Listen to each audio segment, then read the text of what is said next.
गल्लां विचों गल ते कोई नहीं, तुसां गल दी गल बना छोड़ी। असां जितनी गल मुकांदे रह, तुसां उतनी गल वधा छोड़ी। असां नित खलूस दी छां कीती, तुसां झिड़कां नाल वंजा छोड़ी। असां लोकां नाल मुकांदे रह, तुसां साडे नाल ही मुका छोड़ी। तुसां साडे नाल ही मुका छोड़ी।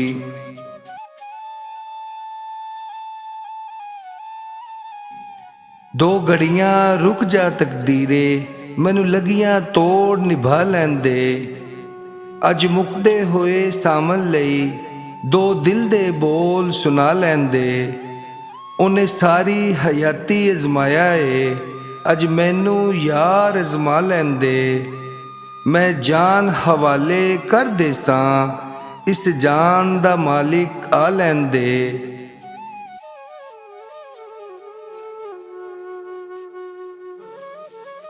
ते कोई बन गया रौनक पखियां दी, कोई छड़ के शीश महल चलिया। ते कोई पलिया नाज ते नखरियां विच, कोई रेत गरम ते थल चलिया। कोई भुल गया मकसद आमन दा, ते कोई मकसद करके हल चलिया। इत्थे हर कोई फरीद मुसाफिर है, कोई अज चलिया कोई कल चलिया। कोई अज चलिया कोई कल चलिया।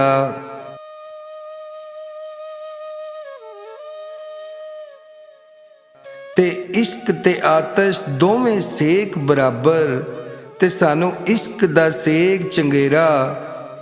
ते अग साड़े कख ते काने, ते इश्क साड़े तन मेरा। अग दा दारू मीह ते पानी, ते दस इश्क दा दारू केड़ा। गुलाम फरीदा चल उथे चलिए, जिथे इश्क होरां दा डेरा। जिथे इश्क होरां दा डेरा।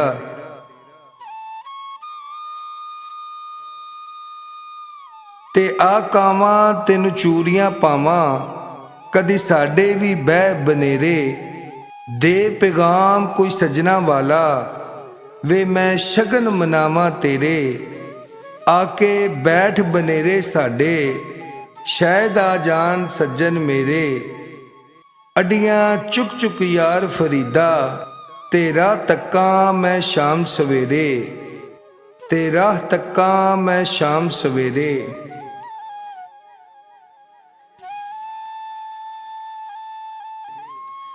ते तन तंदूर ते हत्थां दा बालन, ते असी हावां नाल तपाया। ते कुप कुप मुकियां पेड़े कीते, ते उत्तों इश्क पलेथन लाया। तन दी हांडी ते मन दा सालन, ते उत्तों लून सबर दा पाया। गुलाम फरीदा मैं सारी तेरी, तेनू अजे यकीन ना आया। ते तेनू हजे यकीन ना आया।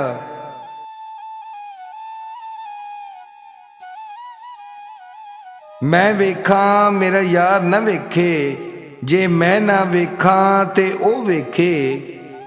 ते पर एडे बख्त किथों लियावां, मेरे वेखन दे विच वेखे। माही ते तेरे अंदर वसदा, ते तेनू एवें पैन भुलेखे। यार फरीदा बूए यार दे मरिए, ते भावें वेखे या ना वेखे।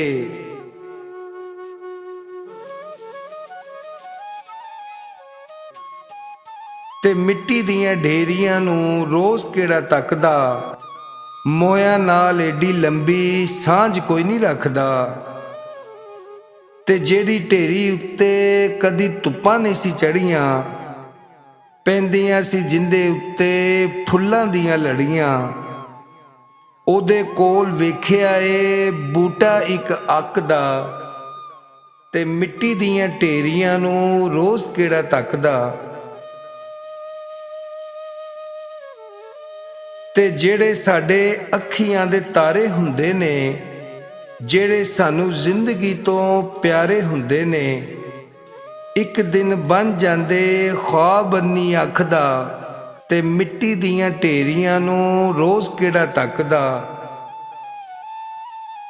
ਜਦੋਂ ਅੱਖਾਂ ਮੀਟੇ ਕਿੱਥੇ ਜਾਂਦੇ ਨਾਲ ਦੇ, ਫੇਰ ਉਹ ਕਬਰਾਂ ਤੇ ਦੀਵਾ ਵੀ ਨਹੀਂ ਬਾਲਦੇ। ਉਹ ਕਾਹਦਾ ਪਿਆਰ ਜਿਹੜਾ ਹੋਵੇ ਵੱਖੋ ਵੱਖ ਦਾ, ਤੇ ਮੋਇਆਂ ਨਾਲ ਏਡੀ ਲੰਬੀ ਸਾਂਝ ਕੋਈ ਨਹੀਂ ਰੱਖਦਾ। ਤੇ ਮਿੱਟੀ ਦੀਆਂ ਢੇਰੀਆਂ ਨੂੰ ਰੋਜ਼ ਕਿਹੜਾ ਤੱਕਦਾ, ਤੇ ਮੋਇਆਂ ਨਾਲ ਏਡੀ ਲੰਬੀ ਸਾਂਝ ਕੋਈ ਨਹੀਂ ਰੱਖਦਾ।